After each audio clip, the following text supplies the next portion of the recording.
মই গুৱাহাটীলৈ আহিছিলো অকণমান জুবিনৰ কাৰণেহে মই ৰঙিয়ালৈকে লাষ্ট প্ৰগ্ৰাম কৰিছো কিন্তু কেতিয়াবা ভবা নাছিলো যে কেতিয়াবা গুৱাহাটী বহুত কেতিয়াবা আহিম ইয়াতে ঘৰ এটা ল'ম থাকিম বুলি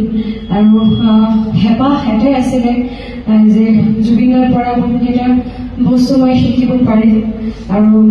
সেইবাবে কেতিয়াবা জুবিনক কৈছিলো দাদা মোৰ আপোনাৰ পৰা শিকিবলৈ বহুখিনি বস্তু বাকী আছে জুবিনে এটা কথাই কৈছিলে চোৱা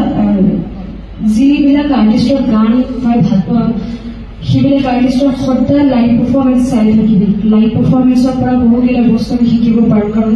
ৰেকৰ্ড এটা বস্তু হয় লাইভ পাৰফৰ্মেঞ্চ আৰু এটা বেলেগ বস্তু হয় আৰু কিবা যদি শিকিব আছে ষ্টুডিঅ'ত থাকি যাবি একো প্ৰব্লেম নাই কিন্তু মোৰ সেই সৌভাগ্য নহ'ল মই সিমানেই সৌভাগ্যৱতী নহওঁ বুলি আজি ইমান সোনকালে ইমান বেয়া এটা দিন আজি আমাৰ মাজত আহিছে যে ইমান মানে কম বয়সত জুবিন দা আমাৰ মাজৰ পৰা নাইকিয়া হ'ল আৰু ইমান সোনকালে 2025 আমাৰ কাৰণে ইমান বেয়া এটা বছৰ আমি কিবা পাপ কৰিছিলো কাৰণে চাগে আজি জুবিন দাৰ শ্ৰদ্ধাঞ্জলি অনুষ্ঠান পাতিব লগা হৈছে আজি ইয়াতে কাৰণ আমাৰ চাৰিওফালে জুবিন দাৰ ছবি আছে আমাৰ চাৰিওফালে জুবিন দাৰ অনুৰাগী আছে যিবিলাক মানুহে যি ৰাইজে গান বুজি নাপায় সেইবিলাক মানুহে জুবিন দাৰ অনুৰাগী আছিলে আৰু এতিয়াও আছে গতিকে এইটোৱে ক'ব বিচাৰি যে দাদাৰ ন্যায়ৰ বাবে একো কম্প্ৰমাইজ নকৰোঁ আৰু আমাক দাদাৰ বাবে ন্যায় লাগে আমি ন্যায়ৰ কাৰণে আমি আইনটো কেতিয়াও নিজৰ হাতত তুলিব নোৱাৰিম কিন্তু আমি সদায় এক হৈ গৰিমাবোৰ লগত থাকিব পাৰিম আৰু মই সদায় মানে আহি থাকোঁতে আৰু যাওঁতে আপোনালোকৰ ইয়াতে আজি মোৰ ডিঙি বহুত কপি আছে মই কেতিয়াবা এনেকুৱা হোৱা নাই যে ষ্টেজৰ ওপৰত উঠি পেলাই মাইক্ৰফোন হাতত পালেহে কেতিয়াবা মোৰ যদি কোনো ৰোগ আছে বা কিবা হৈছে এইটো মোৰ ঠিক হৈ যায় কিন্তু আজি এক মাহ হ'ল ছেপ্টেম্বৰ মাহৰ 19 তাৰিখৰ পৰা এটা প্ৰগ্ৰাম আছিলে গোটেই মাহটো মোৰ প্ৰগ্ৰাম আছিলে কিন্তু মই যোৱাকালিলৈকে একো অনুষ্ঠান কৰা নাই আজি মই যোৱাৰ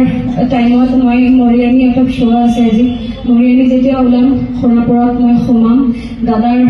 পৰা আশীৰ্বাদ লৈ যাম আৰু এইটো মই ভাবোঁ যে দাদা সদায় আছে দাদা যোৱা নাই দাদা আমাৰ মাজতে আছে অকল দাদাৰ দেহাটো গৈছে 8টা অসমীয়া ৰাইজৰ লগত আছে আমাৰ মাজত আছে আমাৰ লগতে আছে আৰু অকল দাদা মানে অসমীয়া ভাষাত নহয় দাদাই বহুকেইটা ইণ্টাৰনেশ্যনেল আৰু নেশ্যনেল লেংগুৱেজত গান গাইছে আৰু দাদাৰ কাৰণে আজি গোটেই অসমবাসী ৰাইজক আমাৰ বিভিন্ন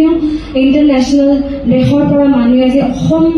অসম বুলি এটা দেশ আছে এইটো চিনি পাইছে আৰু অসমৰ নামটো চবতকৈ বেছি চাৰ্চ হৈছে এইটো দাদা জীয়াই নথাকোকেও আমাৰ অসমখন ইমান মানে অসমত ইমান জিলিকিত হৈ গৈছে এইটো আমাৰ বাবে বহুত গৌৰৱৰ কথা আৰু সেইকাৰণে আমাক এটাই দায়িত্ব ল'ব লাগিব দাদাক জীয়াই ৰাখিব লাগিব আৰু আজি আমাৰ মাজত ইয়াতে আমাৰ বহু সন্মানীয় ডাঙৰ মানুহ অতিথি আজি ইয়াতে উপস্থিত আছে মোৰ মাদাৰ টাংটো অসমীয়া নহয় কিন্তু মই তেতিয়ালৈ মই চেষ্টা কৰোঁ শিকিবলৈ এতিয়ালৈকে মোৰ বহুত মানে উচ্চাৰণ কৰিবলৈ প্ৰব্লেম হয় কিন্তু মই শিকিব বিচাৰোঁ আৰু মোৰ যদি কিবা ভুল হৈছে কথা কওঁতে আপোনালোকে মই ক্ষমা বিচাৰিছোঁ মই মানে কেতিয়াবা ক্ষমা বিচাৰিবলৈ একো লাজ নাপাওঁ আকৌ ক'লোঁ মোৰ যদি কিবা ভুল হৈছে আপোনালোকে ক্ষমা কৰি দিব কিন্তু গানটো আৰম্ভ কৰাৰ আগতে আমি একেলগে এটাবাৰ কম জয় জুবিন দা জয় জুবিন দা জয় জুবিন দা জয় অসম জয় অসম জয় অসম থেংক ইউ সকলোকে